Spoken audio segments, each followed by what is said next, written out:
আজকে একটা মজাদার ও ইউনিক রেসিপি তৈরি করে দেখিয়ে দিব। আর এটা খেতে হয় অসম্ভব মজার, আর সেটা হলো বেগুনের পেটে চিংড়ি। আসসালামু আলাইকুম ভিউয়ার্স, এখানে আমি একটা বড় সাইজে বেগুন নিয়েছি।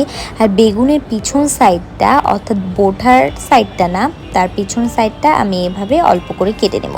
আর বেগুনটার মাঝের অংশটাকে আমি ভেতরের অংশটাকে এভাবে একটা ছুরির সাহায্যে বের করে নেব।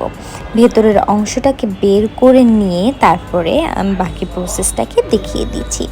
তো ভেতরের অংশটাকে আমি বের করার পরে এভাবে ছোট ছোট করে কেটে নিয়েছি। এখন দেখেন এখানে এভাবে করে ফাঁকা রাখতে হবে ভেতরটা। এখন আমি প্যান নিয়েছি চুলায়, তার মধ্যে তেল দিয়ে পেঁয়াজ দিয়ে দিয়েছি। এখন দিয়ে দিলাম এর মধ্যে চিংড়ি মাছটাকে পেঁয়াজের মধ্যে ভালো করে ভেজে নিয়ে আমি দিয়ে দিচ্ছি আদা বাটা, জিরা বাটা, রসুন বাটা আর ধনিয়া বাটা।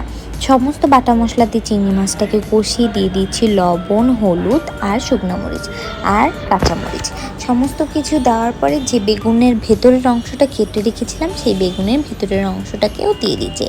এখন সমস্ত কিছু দিয়ে নাড়াচাড়া করার পরে আমি এখানে দিয়ে দিচ্ছি সরিষা বাটা দিয়ে দিচ্ছি। সরিষা বাটাটা দিয়ে সব মশলা দিয়ে ভালো করে চিংড়ি মাছ আর বেগুনটাকে কষিয়ে আমি এখন পানি দিয়ে দিচ্ছি প্রপারলি সিদ্ধ হওয়ার জন্য।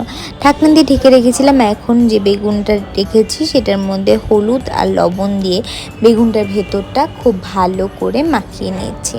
বেগুনটা মাখানো হয়ে গেলে আমার রান্না করে রাখা বেগুন ও চিংড়ি মাছটাকে এই বেগুনের ভেতরে দিয়ে দিব। আপনারা এখানে চাইলে ধনিয়ার পাতাটাও ইউজ করতে পারেন। ধনিয়া পাতাটা আমার ছিল না, তাই আমি দেইনি। তো বেগুনের যেই খোলসটা ছিল তার মধ্যে আমি বেগুন চিংড়িটাকে দিয়ে দিয়েছি। এভাবে করে খুব ভালো করে ভরে নিচ্ছি। তারপরে উপরে অংশটা দিয়ে এভাবে ঢাকনার মতন ঢেকে দিচ্ছি। টুথপিকের সাহায্যে এটা আটকে দিচ্ছি। খুব ভালো করে আটকাতে হবে, না হলে কিন্তু এটা বের হয়ে যাবে। তো এখন চুলায় চলে যাচ্ছি, আর প্যানে আমি অল্প পরিমাণ তেল দিয়ে দিয়েছিলাম, তার মধ্যে বেগুনটাকে বসিয়ে দিয়েছি। তো ঢাকনা দিয়ে ঢেকে দিচ্ছি। এভাবে করে কিন্তু এই বেগুনটা রান্না হয়ে যাবে। তো দেখেন বেগুনটা কিন্তু একটু একটু রান্না হয়ে গিয়েছে, আর এইখানে কিন্তু বেগুনটা পুরোপুরি রান্না হয়ে গেছে।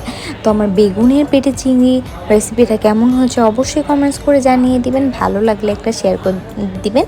আর অবশ্যই একবারই বেগুনের পেটে চিংড়িটা তৈরি করে খাবেন, এটা খেতে হয় অসম্ভব মজা। তো এই পর্যন্ত সবাই ভালো থাকবেন, সুস্থ থাকবেন। আল্লাহ হাফেজ।